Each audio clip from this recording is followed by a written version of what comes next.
Hello good morning Solukhumbu. मेरो पछाडि देखिरहनु भएको छ यहाँले, यो सोलुखुम्बु सल्लेरी हो। यहाँहरू सम्पूर्णलाई किराँतीहरूको महान चाड उभौलीको साथै बुद्ध जयन्तीको हार्दिक शुभकामना। हिजो चाहिँ हामी सोलुखुम्बु आइपुगेका छौँ। आज बिहानै उठेर मर्निङ वाक जाने कुरा थियो। म त सोलुखुम्बु आएर भसक्कै निदाएछु। अनि हाम्रो अध्यक्षज्यू र सल्लाहकारज्यू चाहिँ मर्निङ वाक बिहानै गइसक्नु भयो। फाप्लुतिर जानुभएको रहेछ। अब म कतापट्टि जाने भनेर अलमल्लमा परेँ। अब यहाँतिर हुन त उकालो ओह्रालो मात्रै हो, बाटोघाटो त हराइन्न सहरको जस्तो। तर म अब के गर्ने हुन्छ, किनकि म ढिलो उठेँ नि त। आज त एकदमै ढिला उठेँ। हिजो थकाइले या किन हो मस्त निदाएँ। साँच्चीकै मिठो निन्द्रा पर्यो मलाई। अनि 6 बजिसकेको छ। म कता जाने? अब यहाँ यस्तरी उकालो छ भर्याङ नै भर्याङ। म माथि बसेको छु बिचकोमा। यतापट्टिको रुममा अध्यक्षज्यू बस्नु भएको थियो, उतापट्टिको रुममा सल्लाहकारज्यू बस्नु भएको थियो। म बिचमा बसेको। मस्तले निदाउनुको कारणले गर्दाखेरि चाहिँ यस्तो ओर्लिनुपर्छ कि। अनि कहाँ जाने?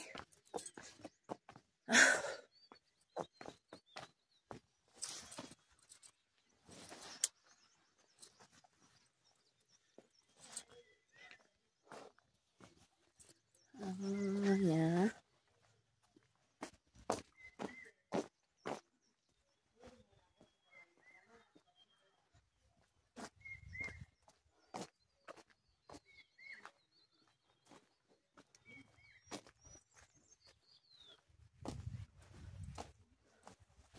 घुमी कति हो।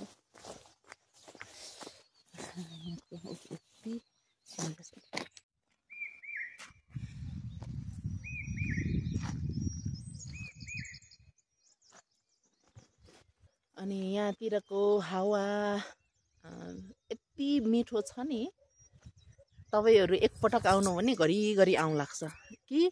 अब हुन त मेरो जन्मभूमि सोलुखुम्बु भएको कारणले पनि मलाई त्यस्तो लाग्न सक्छ। हिजोको बसाइ चाहिँ स्थानीय उपाध्यक्षज्यूको घरमा। हाम्रो अध्यक्षज्यू र सल्लाहकारज्यू चाहिँ बिहानै मर्निङ वाकमा यता फाप्लु जानुभएको छ। म अलिकति ढिला उठेँ। अब म कता जाऊँ भनेर सोचिरहेको छु। हामी चाहिँ विशेष गरेर यहाँ उभौली मनाउन आएका छौँ। यहाँको मौसम एकदमै हरर लाग्ने, आनन्द लाग्ने छ।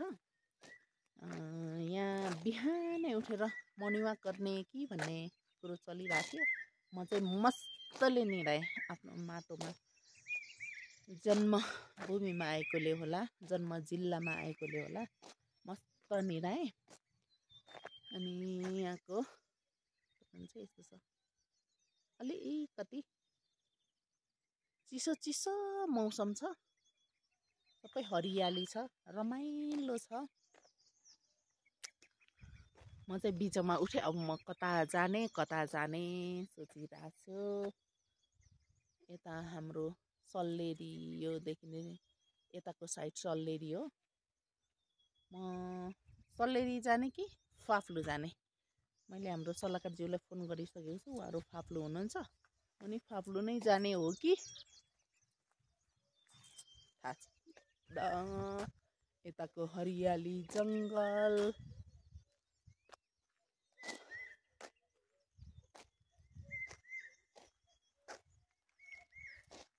आज चाहिँ हाम्रो अहिले हामी 9 बजी पुग्छौँ हाम्रो तेज सरको घरमा। नयाँ बजार भन्दा अलि तल छ। तेज सरको घरबाट चाहिँ चुलो पूजा सबै सकाएर माथि हाम्रो साकेला स्थानमा जानेछौँ। म पुरा भिडियो चाहिँ गर्दिनँ होला, यहीँ म सोचिरहेको छु म कहाँ जाने। तर सोलुखुम्बुमा हावा पानी यहाँको आँखा भइरहेछ, मलाई रमाइलो लागिरहेछ। म फाफ्लुतिर हिँडिरहेको छु, बाटो चाहिँ एकदम राम्रो छ, निक्लै जङ्गल। अब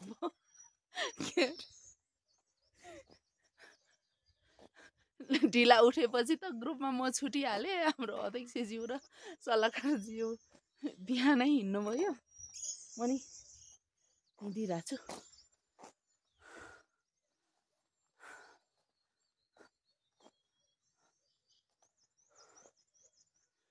यहाँको एकदमै मिठो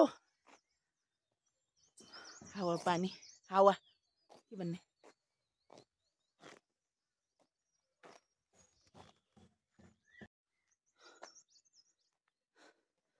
म ओरसम्म यस्तो आनन्दको रोडमा एक्लै हिँडिरहेको छु। हाम्रो अध्यक्षज्यू र सल्लाहकारज्यू मर्निङमा गरेर परबाट फर्किँदै हुनुहुन्छ। बिच म सल्लेरी जाऊँ कि फाप्लु जाऊँ भन्ने दोधारमै धेरै समय गयो। पछाडि सल्लेरी देखिन्छ, उहाँहरूलाई नि म कहाँ लाने भन्ने, फाप्लुतिर जानु पर्ला हस्पिटलको हेर्नको लागि। अध्यक्षज्यू र सल्लाहकारज्यू फर्कँदै हुनुहुन्छ।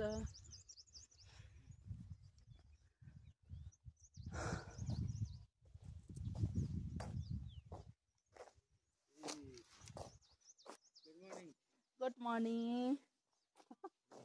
तपाईँहरू यस्तो झेली, हजुर नमस्कार। सो हाम्रो उभौलीको चाहिँ शुभकामना हामी सबैलाई। उहाँहरूले मलाई छोडेर जानुभएछ कि होइन, छोडेर होइन, म अलिकति पनिसमेन्ट दिएको। 5:30 बजे लबीमा भेट्ने भनेको थियो, अनि ढोका नगर्ने ड्युटी पनि पुरा गरियो। तर अब के गर्ने, अलिक कान सोलुखुम्बुमा आएपछि यस्तो मजाले म निदाएँ नि। मलाई लाग्छ इयरफोन राख्नु भएको थियो होला हाम्रो उपाध्यक्ष महोदयले कानमा। सो उता जाने हो र हामी, फाप्लु हस्पिटल नजाउँ? हस्पिटल के सन्चो छैन कि त्यसरी मजाले निन्द्रा आयो मलाई, त्यही भएर फाप्लु हस्पिटल गएर चेकअप गर्ने कि भन्ने कुरो। उहाँहरू फर्किसक्नु भएछ, अब म पनि फर्किँदै त होला नि। होइन, जानुहुन्छ भने जाउँ न, जगिङ नै गर्ने भने गरौँ। अनि भर्खर त 6:30 हुँदैछ, सल्लाह गर्छौँ है एकैछिन हामी। उहाँहरू फाप्लु कता त पुगेर आउनुभयो। कुकुर देखेर डराएर फर्किनु। अब म कुकुर हेर्न फेरि त्यतै जाँदैछु। कुकुर त यहाँ पनि छ नि, तर परको कुकुर चाहिँ साँच्चै नै डर लाग्दैछ कि। उहाँहरूलाई फर्काएर फेरि म फाप्लुतिरै जाँदैछु।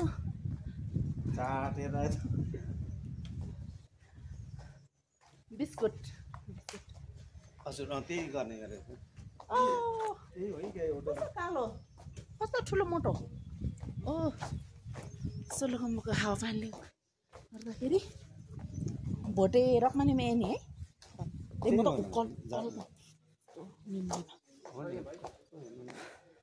हस्पिटल एकपल्ट एक फन्का लगाउनु पर्यो। जाँदैछौँ फाप्लु हस्पिटल तर्फ। हामी चाहिँ फाप्लु हस्पिटलको एरियातिर उकालो गइरहेछौँ। माथि देखिने फाप्लु हस्पिटल कराएर चाहिँ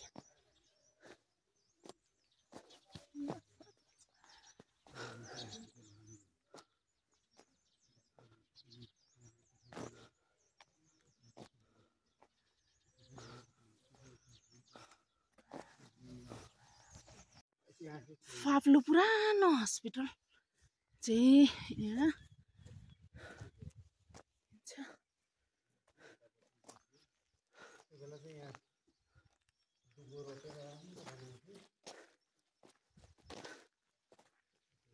हस्पिटल माथि